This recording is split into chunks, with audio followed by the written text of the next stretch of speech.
Thanks for checking out this movie review video. This is for the 2024 release Sting, and I'm going to tell you right off the bat, I didn't hate this movie. I didn't love this movie. One of my biggest problems is I've already seen the film Infested, which is another killer spider movie, and Infested is way better than this film. I would just recommend checking out Infested. But if you have interest in Sting because of the trailer or the concept or whatever, it's not a terrible film. I know it will find its audience. I know there will be people who really do like the wild ride that this kind of goes on. But I'll talk more about the things I liked and didn't in this no spoiler review. Written and directed by Kiah Roache-Turner, who also did Wormwood, Road of the Dead, Wormwood Apocalypse, and Necrotronic.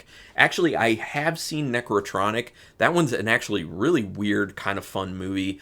I have a review of it on my channel from many years ago. I think it's like 5-6 years ago at this point. It's been a while. This is a US and Australian production, and I rented it through Fandango at Home, which used to be Vudu, for $5.29 with tax. So honestly, what I got out of the film for $5.29, I'm not mad. I'm totally good with it. It was enough entertainment for that little amount of money, so the price is right. Quick synopsis. It is literally about a pod that falls from space, and out of it crawls this little spider that is not a spider like any spider on planet Earth. And this little girl ends up finding it in this apartment complex, like Infested. She ends up finding it and keeping it, but it wreaks havoc, and it grows. So you can just guess where things go from there. We'll talk more about it. The opening scene effectively sets up the film and has some good humor to it. There were like legitimately good humor moments baked into this film. I do think maybe they should have leaned a little bit harder into the humor aspect of the movie. That really would have helped it out, I think, even more. But there are like really nice times where they have some sustained humor, and I was a fan of that. The opening credits are cool and made with some really fun, upbeat music, which gives you kind of an idea that they're not trying to take themselves all too seriously with this film, which is a great way to kind of set things up, especially for a film like this that kind of has a basic, I don't want to say stupid, but like not serious premise to it is probably the best way I can put it. So to kind of signal to your audience with that kind of like fun, upbeat music and like a cool intro, great idea. I do like that. Also, the CGI is not too bad on this one. I did not have any problems with CGI. A lot of these types of films, the CGI looks super wonky. Were there a few moments where it looked a little bit wonky? Yes, but it was very brief, and for the most part, I was quite happy with the CGI work that they did on this one. And I also have to say this. The spider from space, cool design on that. I like the design, the CGI design, and then there also is a practical effects version of it that looks even cooler, in my opinion. And you have to wait for that one, but it's cool. There are some interesting characters, but they're also all over the place with decisions they make. A lot of the stuff that characters decide to do doesn't seem like it's actually based in that reality. They just make decisions just for the convenience of writing, just to move the story where the writer wanted it to go, which is the hallmark of a not great script, unfortunately. It's not a terrible script, but a not great script. Those types of things where you can just tell they're like, oh, I just want this to happen, but I don't know how to get there. Okay, I'll just have these characters do something that makes no sense for their situation or who they are as a person. But they do have some interesting characters. They have some weird, quirky, kind of over-the-top characters that I really enjoyed that probably should have had more screen time and probably should have been dialed up maybe a little bit more for more of that fun aspect, because that's what this film really is trying to be about, is the fun of it. The problem is it seems the way it's written too conflicted, where you're like, oh, we're just going to have like a good time, be ridiculous, over the top, and have fun and throw some humor in. But then you have these moments where it's like, yeah, but then we also want to try and like be serious and like have a moral to this story and stuff, and those things clash badly in this film. They just really don't work together, and you just feel weird throughout the movie. You're like, what are we trying to do here, really? It feels like two movies kind of smashed together that aren't jiving. The score is very whimsical and makes the film seem like they're trying to make it geared towards children, kind of. It does have a little bit of like a Goosebumps feel to it to a certain degree. Again, going with that whole like feeling kind of confused. They don't know which way they're trying to fully go with it type thing. The dialogue is and some of the acting doesn't help it.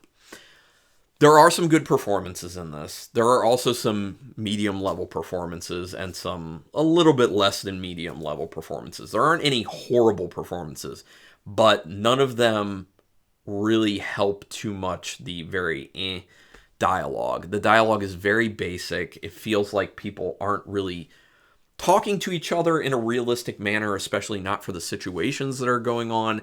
And there's one character in particular, the main character, who's the little girl, who it doesn't feel right. You know, like she's way too smart. She happens to just magically know like everything. That's part of that writing out of convenience thing just to move things along.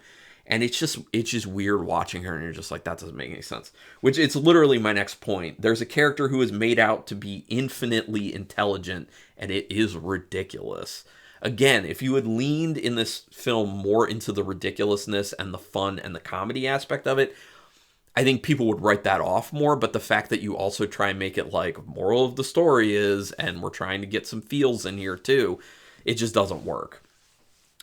There's a pretty gnarly scene in a bathroom that I liked. Now, if you've seen the film, you know what I'm talking about. Probably the most gnarly scene involving the spider. Well, it is the most gnarly scene involving the spider in it. And I was like, ooh, it's one of those scenes where like it kind of makes your skin crawl. It kind of makes you like, that is brutal.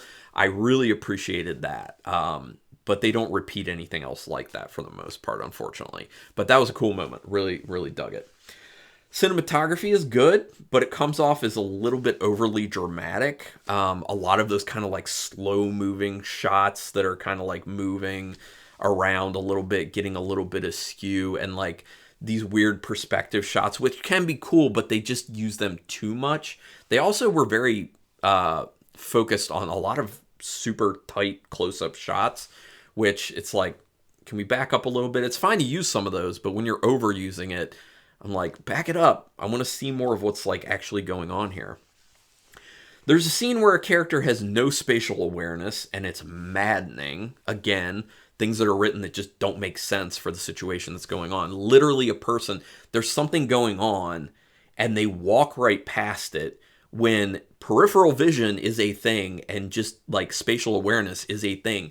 They would have seen it. It just, the way it was shot, it makes no sense. They should have shot it a little bit differently. Then it would have been believable, but it's not. Chronologically, I like where they ended up going with the end of the film.